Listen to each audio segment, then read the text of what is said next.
திமுகவினுடைய தேர்தல் அரசியலில் திமுக ஒரு முடிவுக்கு வந்துடும் நினச்சாங்க. செந்தில் பாலாஜி வந்த பிறகு திமுகவை பணத்தால் குளிப்பாட்டி எப்படியாவது வெற்றி பெற வைப்பதற்கான அனைத்து வேலைகளையும் செந்தில் பாலாஜி தொடர்ந்து செய்கிறார். ஓகே, 5 தொகுதி அண்ணாமலை அமித்ஷாவுக்கு உத்தரவாதம் கொடுத்தது. 10 தொகுதி கேரண்டி. 5 தொகுதி என்னுடைய தொகுதியிலேருந்து கொங்கு பெல்ட்டு ஜெயிச்சிருவேன்.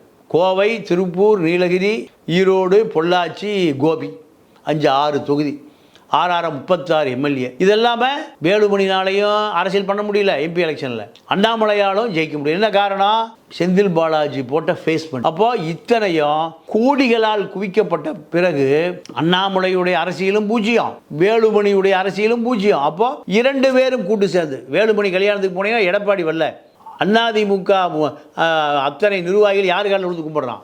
அண்ணாமலை காலில். அண்ணாமலை போகிற அத்தனை பேர் வச்சு கும்பிடுறான், காலில் விழுகிறான், பல்ட்டி அடிக்கிறான். அப்போ அண்ணாமலை எதை சொன்னாலும் வேலுமணி கேட்பார், வேலுமணி எதை சொன்னால் அண்ணாமலை கேட்பார்.